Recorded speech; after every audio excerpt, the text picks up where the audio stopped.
the Leviathan Chronicles. Season 2.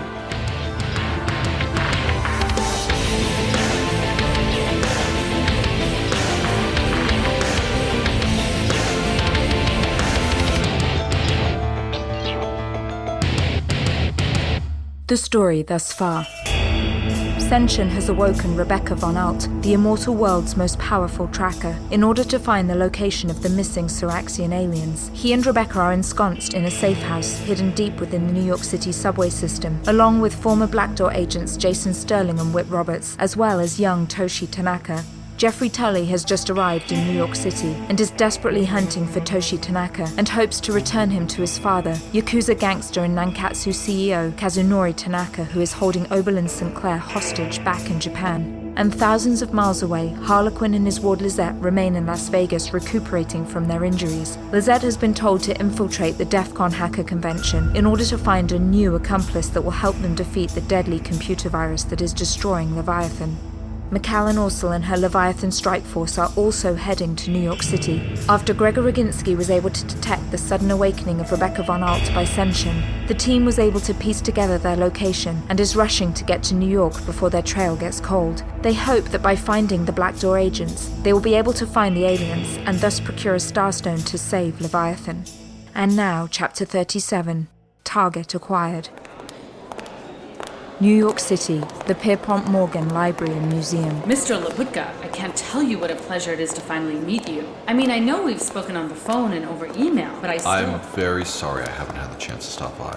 You know how much I care about the library's mission. In fact, I'm so impressed with the work that you've done with the latest Beatrice Potter exhibit. Oh, thank you, Mr. Laputka. You know, everybody remembers being read Peter Rabbit when they were a child. I'm just so glad we could finally meet in person. And you can see for yourself the kind of exhibits that your generous donations allow us to procure. But I have to ask, when was the last time you were here? Sadly, some time ago. My schedule tends to be very erratic. No, I completely understand. It's just, well, you've been one of the most generous patrons of our museum for decades. And I was hoping to get the chance to thank you for your support at one of our gala Unfortunately, I'm a bit of a homebody and really don't get out very much in the evenings. Most of my nightlife consists of quiet nights at home playing backgammon and reading a good book. I'm not sure I'd be much fun at your parties. Now, about the package... Seinshun walked through the main atrium of the Pierpont Morgan Museum with its head of acquisitions. The well-dressed woman believed she was speaking with Mr. Christof Laputka, a well-known, albeit reclusive, author and philanthropist. But Laputka was just one of the many false identities that Seinshun adopted every few decades in order to interact with the mortal world. Laputka had rarely been photographed and few knew what the man supposedly looked like. The museum director seemed as excited by the chance to actually meet the mysterious Laputka as she was to receive the latest gift from the museum's enigmatic patron. Well, I can't thank you enough for your financial support, but this latest contribution is, well, I'm speechless. We didn't know you were a collector as well. The handwritten letters between Charles Dickens and his mistress Helen Turnant are priceless. They'll make a stunning exhibition, and we're so excited to be the first to display them. Thank you so much for lending us your collection and allowing us to exhibit these valuable artifacts. But I have to ask, how did these letters ever come into your possession? You could say Charles Dickens and I had a mutual friend. I didn't know you had such a good sense of humor. Now I have to tell you, the only thing is that we won't be able to exhibit these works for at least another 4 months. We'll need the time to clear out our current collection and create the proper setting to appreciate these treasured letters. Are you sure you wouldn't feel more comfortable storing them in your own vault? No.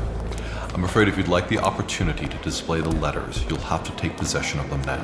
You see, I'm leaving from Melbourne on a marine botany expedition, and I'll be gone for the next 9 months. Now, I've had them delivered. Yes, we received them earlier today. I saw the care you took in preserving the letters by storing them in that hermetically sealed container. I just want to assure you that we'll follow your instructions to not open the box until we're ready to begin the exhibition. But surely we can convince you to fly back for the opening. I mean, they're your letters, and I'd love to speak to you about how Unfortunately, I'll be working in a remote portion of the Tasman Sea and won't be able to attend. Famed director Nobi Nakanishi will probably attend at my place. He's far more verbose than I am and a much better speaker, I promise. Now, if you'll forgive me. Many hours later, after night had fallen over Manhattan, after all of the visiting guests had left the exhibitions of the Egyptian tablet seals or the Renaissance paintings of Rosso Fiorentino, after the museum employees had logged out of their computers and the gift shop had been closed and all doors to the library had been locked for the evening, a strange metallic box sat deep in the museum's vault where most of the archives and manuscripts were kept. The box had been carefully brought in by representatives from Christof Laputka's personal estate and handed off to the Morgan Museum personnel who conducted a basic security scan of the box. But the staff dutifully followed the acquisition director's order not to open the box under any circumstances. Given the late hour, the archive room and vault were empty and devoid of any human presence. At least, seemingly devoid. Toshi, this is Sterling. Do you copy? I copy. I'm still inside the box. I think I'm in the vault room where you said they'd store the container. Toshi sat inside a titanium-sealed, climate-controlled container, inhaling and exhaling through a complex rebreather system that scrubbed his CO2 and replaced it with air he could readily breathe. The box was large enough that he could shift positions on the cushioned surface to stay comfortable, and Seinshun had made sure to load several games as well as children's movies on the small LED screens that surrounded the interior of the box. Check your external cameras. Make sure nobody is in the room with you. Toshi tapped on one of the screens, which then displayed a rotating 360-degree view of the vault room in which the container was being stored. All clear. It looks like nobody else is in the room. Check infrared. I did. I said it was all clear. Seinshun turned to Whit Roberts and exchanged a small smile, not out of affection for Whit, but by the small boy's unexpected resourcefulness and competence under pressure. He had leapt at the chance to participate in the infiltration of one of Manhattan's most prestigious museums. Good. Now, you understand that there are cameras in the vault right now that can see you, or at least see your container. You're going to blind them using the magnetic pulse charge on the outside of the container. It will freeze all of the images from the cameras and surveillance equipment within the vault. Got it. Ready to fire. Fire. Seinshun looked at the datapad he held, monitoring the systems in the high-tech container. I'm showing full discharge. Tell him to release the hatch. Toshi, you're going to exit the container now. Carefully. Begin by releasing the hatch, but be sure to not let the top fall to the floor. Do you understand? I understand. The top of the titanium container slid open with a hiss, and then slowly moved to the right, leaving a gap just big enough for Toshi to pop out his head. Remember, stay within the vault perimeter. That's your safe zone for now. The vault itself didn't resemble a bank vault as much as it did the archives of a major metropolitan library. The Morgan Library specialized in artifacts of bibliographic significance, or the study and art of writing and bookcraft. The lower levels contained rows of top-mounted shelving that was affixed to metal tracks embedded in the ceiling that could be easily shifted and reconfigured. There was a redundant fire suppression system on the walls, but the only other security measure was an electronic keypad on the only door leading out of the vault section. I see the exit door. Am I clear? Seinshun looked down at his datapad that he had used to tap into the museum's security system and saw that the titanium container still stood unopened in the middle of the room, indicating the camera had indeed been frozen in time, showing the footage prior to Toshi activating the magnetic pulse. Vault cameras are frozen. I'm checking outside.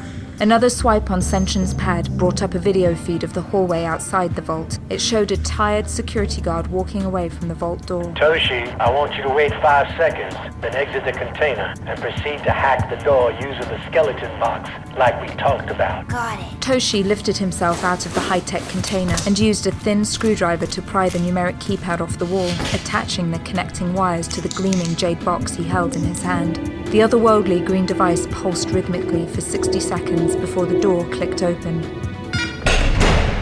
All right, Toshi, you've done a very good job so far, but it's time for your Blackdoor training to really begin. We can see from thermal imaging that the guard around the corner is walking towards you. You need to get ready. I know what to do. The boy ran back to the titanium container and disconnected the rebreathing apparatus, which revealed 2 straps to be slung over the boy's shoulders. He then removed an oval mask that fit over his mouth and nose and connected its tubing to the rebreather mechanism. Lastly, he pulled out a tiny steel canister that was no larger than an average prescription pill bottle. I have the mask on and I'm showing... my oxygen is good. I mean, positive. Good. Remember to keep your face mask and a rebreather on until we say otherwise. The gas globes are very fast acting, but the nerve agent can still linger in the vicinity for minutes after dispersion. Okay, I'm ready. Just tell me when to go. All right, Toshi. Take out the guard. Toshi opened the small pressurized canister and allowed a small yellow marble to roll into his hand. The membrane will only stay intact for 10 seconds at normal pressure. You have to release the gas globe now. Toshi carefully moved his body out of the doorway of the vault and centered himself in the hallway. He could hear the guard just steps away from rounding the corner and spotting him. 5 seconds. Toshi knelt down and concentrated, tossing the small pocket of knockout gas like it was a tiny bowling ball. The gas globe bounced once and quickly rolled down the corridor, briefly coming to a halt in front of the patrolling security guard's feet. Bye-bye. The membrane surrounding the gas globe disintegrated in the ambient pressure of the hallway, releasing its potent blend of paralytic and somnolent gas. The guard stopped in his tracks and suddenly looked around as if confused by his surroundings. His vision clouded, and for a moment he thought he saw a small boy wearing a strange mask walking towards him. An instant later he collapsed to his knees before dropping flat against the floor unconscious. The guard is down. Repeat, the guard is down. Toshi, the coast is clear for you to proceed to the surveillance room. On my way. I've got this. Toshi exited the vault room and ran down the corridor, stopping only to stand briefly beside the motionless guard. The man's eyes were still slightly open and appeared completely vacant. He's not dead, is he? Whether he's dead or alive is not relevant to the mission, Toshi. Now, you have God's sake, Sterling. Toshi, this is Seinshun. The guard isn't dead, but he won't be waking up for a while. Now, you need to keep moving forward down the hall. Now, when you enter the surveillance room, you're going to need to activate the skeleton box after plugging it into the control console. There's a USB port on the left of the console. You're going to plug the second skeleton box into that. Do you understand, Toshi? Yes, we went over this a million times. You guys don't think I can do anything. You're just like my dad. Shit. Without warning, a door on the right side of the hallway opened, and a security guard exited while still buckling his pants. There's a second guard. It's impossible. We've been monitoring the basement level for 45 minutes. How long could he have been in the bathroom? Maybe he had some of that spicy Bhutanese food we had a week ago. Toshi only had one gas globe. Toshi, this is Seinshun. Run. Do you hear me? You have to get out of there. No, not yet. What are you talking about? Listen to me, damn it. No. If I run away, then the mission is over, and we fail. I'm not going to let the mission fail. No, Toshi. No, you're not. The second security guard looked up from his belt buckle and to his amazement saw a 6-year-old boy standing alone in the hallway. Hey, kid, what the hell are you doing down here? You can't be down here. Toshi stood motionless and stared unwaveringly at the man. Everything is all right, but you need to follow me now, quickly. The guard started to move urgently towards Toshi, who calmly turned and walked around the corner out of sight. The guard's footsteps came heavy and fast in pursuit, but stopped when he saw the boy standing over the unconscious body of the first guard. Ray? Holy shit. Ray, are you okay? What the hell happened? Hey, kid! His knees began to buckle and instantly his legs turned to jelly. The room began to spin nauseously, and before he could press the alert button on his walkie-talkie, the floor of the hallway seemed to rise out of nowhere and strike him violently in his head, rendering him as unconscious as his friend. Are you sure the coast is clear now? Yes, Toshi. The coast is clear. You shouldn't encounter any more guards, but we need you to get to the surveillance room quickly and get the rest of the security cameras offline. It's at the end of the hall on the right. Hurry. Toshi entered the surveillance room where the 2 guards would have been stationed had they still been conscious. 8 monitors displayed closed-circuit footage of different areas of the museum and library 2 floors above. The console had several phones, keyboards and switches that controlled the motion detectors and security equipment that protected the priceless artifacts of the institution. Just as Seinshun told Toshi, there was a USB port at the far left side of the console. I'm in the surveillance room. I'm plugging in the second skeleton box. The second box was a bit of a misnomer, being the shape of a small egg and the size of a bar of soap. It was constructed of the same green crystal as the first skeleton box, with sides that were perfectly smooth, causing it to wobble a bit on the console. The rough connection of the cord to the egg seemed at odds with the innate elegance of the device, but Seinshun had patiently explained to Toshi that sometimes merging immortal technology with 21st century computers meant hardwiring some imperfect solutions. Within moments, a few flashes of light sparkled within the device before all of the monitors in the room flickered for a moment and then froze. Toshi, this is Sterling again. We're showing the skeleton box has interfaced with the security system protocol and is nullifying the backup feed. Why are we doing this? The 2 guards are sleeping. Nobody will see me. Because the security company that the museum pays for also gets to see the camera feeds in their headquarters in Connecticut. The device you installed has frozen all the cameras in time so that no one will see us when we come in. Now, we need to do one last test to make sure that all the systems are actually frozen. You're going to walk out into the main atrium of the museum by yourself. If our plan is correct, the camera feed should still show that the atrium is empty. What if the plan isn't working? What if they can see me? Then we're gonna see how fast you can run away from a precinct of New York City cops chasing you. Toshi stopped and stood still, closing his eyes tightly. I don't like it when you're mean. I'm only joking. I won't let that happen to you. You're too important Just stick to the plan, boy. Toshi opened his eyes and walked to the end of the hallway where the glass elevator was located and rode it up to the main floor. The gleaming elevator door opened and Toshi held his breath for a moment, feeling a twinge in his stomach that he had yet to feel the entire evening. He bravely stepped out of the elevator and into the bright lights of the entrance hall of the Morgan Museum. Can you see me? Am I showing up on the camera? No, you're not. The camera feed shows that the museum is still empty. You did it, Toshi. God damn, you did it, boy. Yeah! Toshi, this is Seinshun. Well done. I'm gonna have you open the front door for us now. I think it's time our little group got a private tour of the Morgan Library.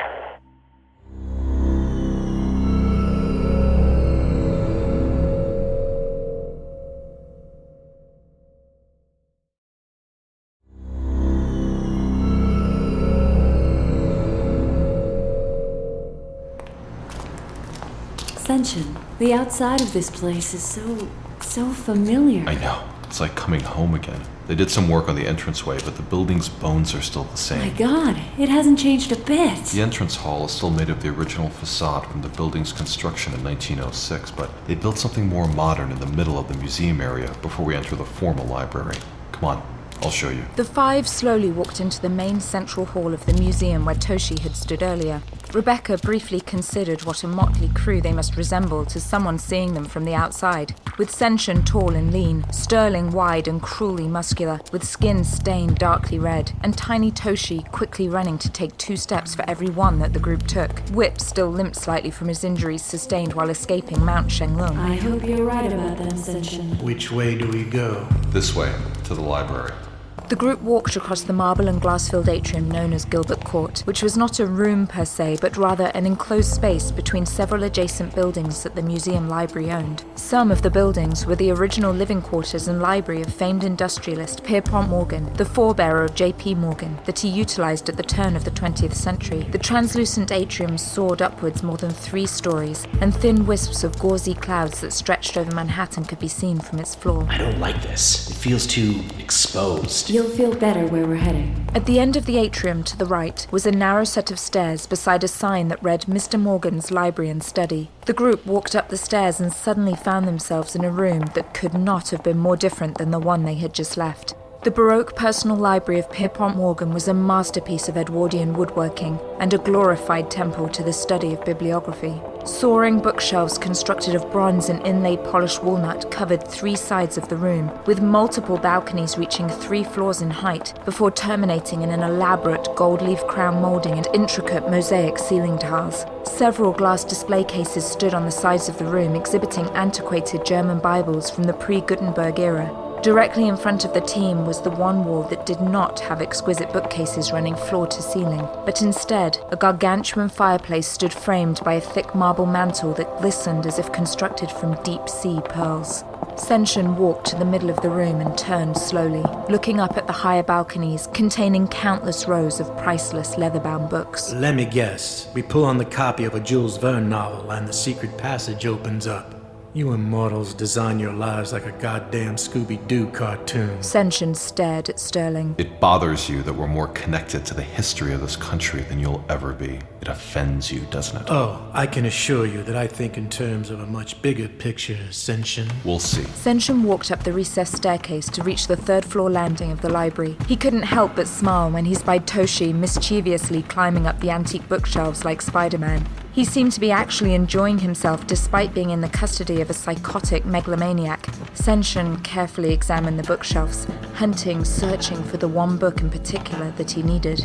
There you are. Seinshun opened the bronze case to access the scores of dusty, aged books. He gently pulled out a scratched leather-bound book with gold lettering and blue inlay that simply had the word Fables engraved on its spine. He opened it and turned to page 74. The snake, slightly hissing, said, "There can henceforth be no peace between us. For whenever I see you, I shall remember the loss of my tail, and whenever you see me, you'll be thinking of the death of your son." Seinshun paused and looked down at Whit and Jason, who again appeared confused as he carefully ripped out the page he had just read. He walked briskly back down to the recessed staircase to rejoin the rest of the main floor of the library. Just what exactly are you doing? You could say I'm just warming the place up. Seinshun pushed past Sterling and placed the ripped piece of paper in the massive fireplace. He knelt down and removed a small lighter from his pocket to set the torn page ablaze. Whit and Jason both furrowed their brows as the expected yellow flame failed to materialize. Instead, a sudden shower of green sparks erupted from the page, and a thick plume of red smoke wafted upwards and became completely absorbed by the massive Istrian stone mantle that covered the fireplace. Soon, the entire mantle glowed a hot red before fading back to a light grey stone. Across the room, one of the bookshelves shifted slightly and revealed the silhouette of a narrow doorway. Yes. I have to admit, that's, some pretty powerful smoke. Instead of using an alphanumeric code, the security system guarding the inner chamber utilizes a chemical code, a specific compound contained within the smoke and vapor that was released from that page. Only designated pages and designated books contain the reagent. When the code has been entered, it opens up one of the doors to Mr. Morgan's private vault that we helped him construct a few years after this building was completed. Pierpont Morgan was an immortal?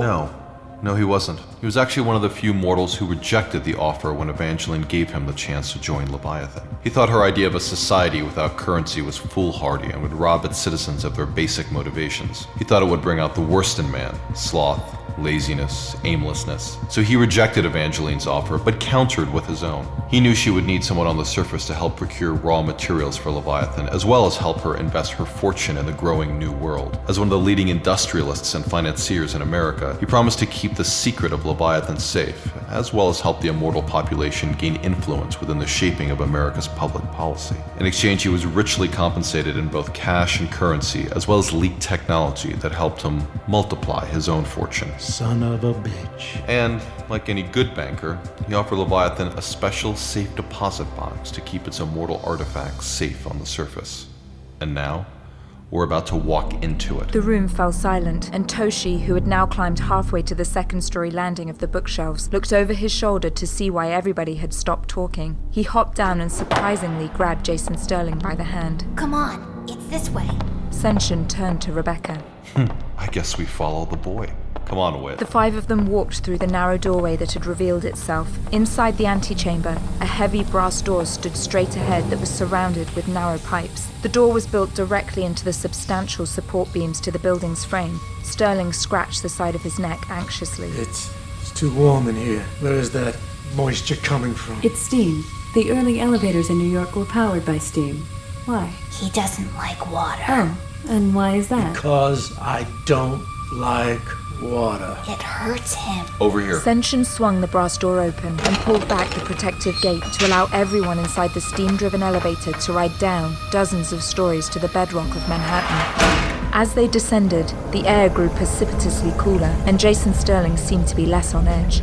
When the elevator finally came to a stop, they exited into a chamber that resembled the abandoned train station, but was more primitive in its design. Yellow light flickered from the iron gas lamps that hung from the walls, and a giant faded mural of the Hudson River filled the ceiling. The room was littered with large wooden crates, small shipping pallets, and metal storage boxes. At the far end of the room, some of the containers were open, and beside them stood unfamiliar machinery that glistened in the half-light of the room. Whit, there's a dial on your left that should brighten the room.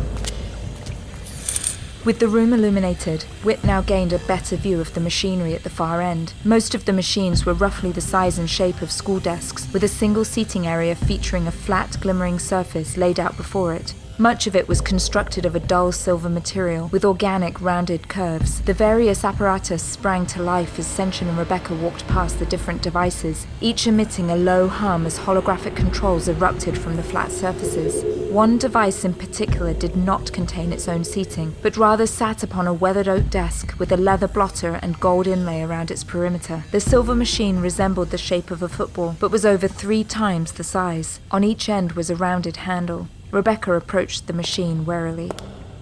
You can do this, Rebecca. I know I can. I'm just worried about what it is we're going to find at the end of this rainbow, Seinshun. We shouldn't be teaming up with these people. I have a feeling we won't be teamed up for long. Are you ready? I'm ready. Rebecca sat down, reached for the control handles on each side and closed her eyes. The instant that her skin made contact with the cold metal, the machine sprang to life, pulsing with an eerie blue light from deep within it, and resonating at a frequency so low that every person in the room could feel it in their bones. Her head dropped loosely from her shoulders and began to slowly sway back and forth, and soon the motions of Rebecca's body and the humming of the machine appeared to be synchronized. What the hell is that thing? We think it's a tracking device, or more appropriately, part of a tracking device, or some sort of remote telemetry for controlling something far away. Either way, it connects the user's mind and projects their thoughts outward. In Rebecca's case, the amplification boosts her tracking ability tenfold and allows her to scan a far greater area. We don't know exactly why. I don't understand. How can you not know? Didn't you build it? No, we didn't. You see, when we rebelled from Leviathan, we assumed that we were never coming back. Pretty safe assumption. But what does that have to do with the device? The point is that we needed to take whatever we could to survive on the surface in perpetuity. Our departure from Leviathan happened earlier than planned. We didn't have time to cherry-pick our Christmas list. We loaded up on whatever we could and escaped. I don't understand. Imagine you saw your house burning down. If you only had 2 minutes to grab whatever you needed, you wouldn't be very discriminate. We took whatever we could get our hands on, any immortal technology, any crates, any cargo vessel we could commandeer. We took whatever wasn't bolted down and we had time to grab, even if we didn't know what it was. You ransacked your home. But the result is that we ended up with a lot of immortal technology that we would have lost otherwise. It's clear that some of the devices were intended to be weaponized. We stored them here where we could study them further and use them later. Seinshun, look at Rebecca.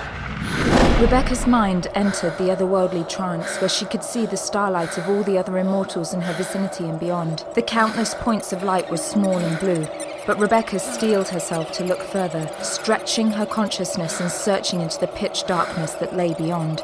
She was looking for the sapphire glow that she had witnessed in her earlier trance, but now she could feel the power of the device she held in her hand, and her thoughts contained a power and velocity that astonished her. Her brain was now energized, moving hundreds of miles per second, scanning the surface of the entire Earth. Suddenly, the blackness behind the blue points of light shimmered in one direction almost imperceptibly, but Rebecca's consciousness was now so elevated that she could lock onto the glow. The place where the blackness that surrounded her faded into a dark blue, and like a bloodhound following a scent, she pushed further, stretching to find the source of the glow. Soon, the entire space that Rebecca now floated in was dominated by the powerful azure haze that filled her vision. The glow grew stronger, and finally Rebecca could see 2 powerful sources of blinding blue light, tightly orbiting each other frantically. She floated nearer, noting their location, and noting exactly how they related to the other points of light that now felt so distant. It's them. It's the aliens. The strongest energy in this space. There's 2 of them, just like Sterling said. The 2 orbiting spheres that were venting fountains of blue light slowed their mutual dance and ground to a halt, suddenly shifting all of their light, all of their energy back at Rebecca. The result was painful, blinding, and catastrophic.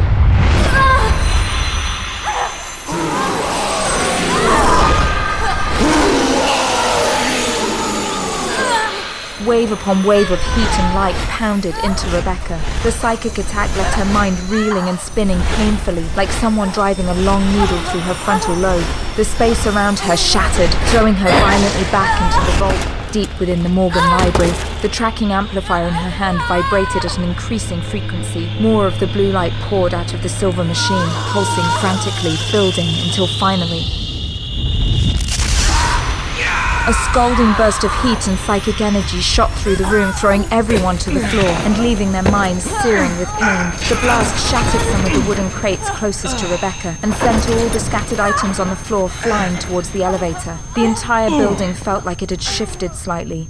But further away, in the surveillance room several flights up, the effect of the explosion was much more nuanced. The skeleton box that Toshi had connected to the USB port on the console rattled ever so slightly, wobbling on its oval edge, eventually slipping over the side of the desk it was stationed on. Dangling over the side, it was suspended solely by the flimsy USB cord that was still connected to the main server. The cord strained against the jerry-rigged connection to the gleaming green skeleton box, and finally snapped, allowing the emerald egg to fall to the floor, its rhythmic pulsing now having ceased. At the same time, in a 6-story office building 40 miles away in Stamford, Connecticut, was a room with over 200 video monitors with security technicians watching each one. Michael Ambrose was on his third cup of coffee during his graveyard shift and was looking forward to watching one of the episodes of Law & Order stored on his DVR when he got home at 6 a.m. Each of the 4 video screens he was assigned to monitor rotated through different institutions and corporate clients scattered throughout the eastern seaboard. The computer program that controlled the feeds maintained an instruction set to automatically display any location that indicated an alarm or disruption had been triggered.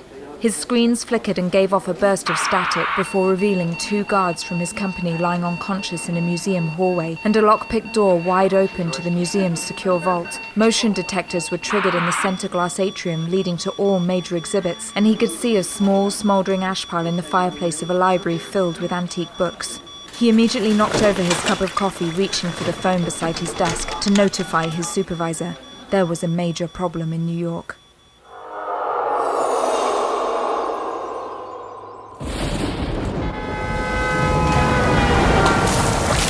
God damn it. Jeffrey Tully was stuck without an umbrella.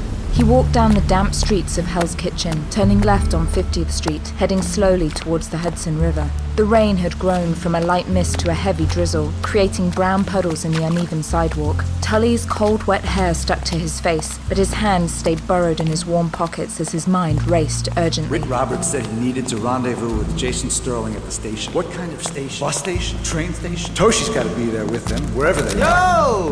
Yo, man. Can you help me out, brother? You got $1, some spare change or something? Anything, man. Come on, help me out. Since Kasunori Tanaka had given Tully $30,000 in Okinawa, Tully couldn't remember the last time he had access to so much money, let alone walking around with several $1,000s in cash on his person. He looked at the homeless man hunched against a parked car and put $20 into the torn paper cup in the man's hand. Hey, let me ask you something. You know anything about a station around here? Station, huh? Nah, man, I don't know. Let us see. Let me Google it in my brain for a second. Nah, I got nothing, man. I'm sorry. But hey, brother, let me ask you something. You got $1, some spare change? Tully continued to walk further on in the rain. 40 hours is how long Oberlin has left. Hours. Not days. Hours. Fuck, I gotta make something happen. Where the fuck is the goddamn station? Where in all of New York City could Jason Sterling be right now? Tully stopped on the corner of 7th Avenue and 50th Street and let the chilled rain soak into his skin. He looked up at the Barclays building, flashing the day's closing financial indices, and realized that he still didn't understand the difference between a stock and a bond. In fact, the tall, gleaming building felt like a fortress of exclusion and privilege, a doorway to a legitimacy that Tully would never be a part of. Always kept outside, in the rain.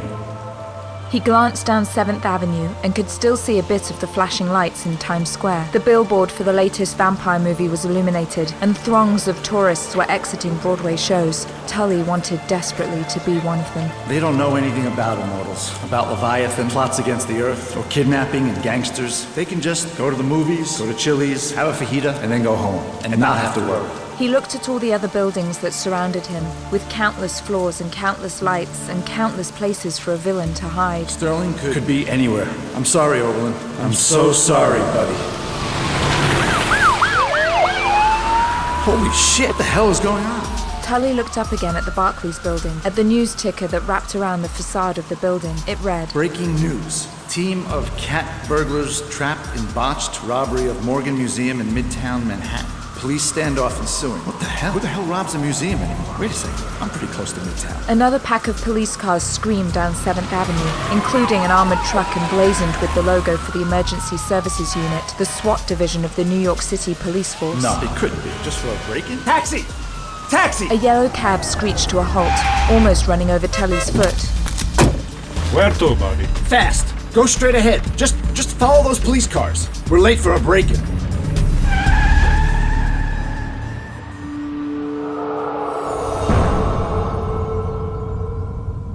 Back at the Morgan Library, Rebecca lay on the floor near the desk, decimated from the surge of energy that had erupted from the tracking device. Seinshun was immediately by her side, helping her back to her feet. I found them, Seinshun. I found them. The aliens, I know where they are. They're angry, Seinshun. They have so much hate for the immortals. Where are the aliens, Rebecca? Seinshun, we need to go to Africa.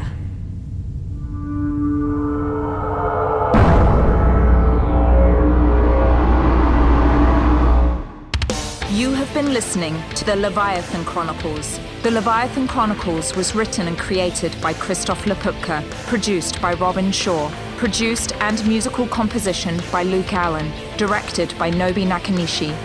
For a full list of cast and crew, or to purchase the ad-free director's cut, go to leviathanchronicles.com. Thank you for supporting us, and thank you for listening. To discover more podcasts set in the Leviathan universe, go to leviathanaudioproductions.com or follow us on Facebook or Twitter. Leviathan Audio Production.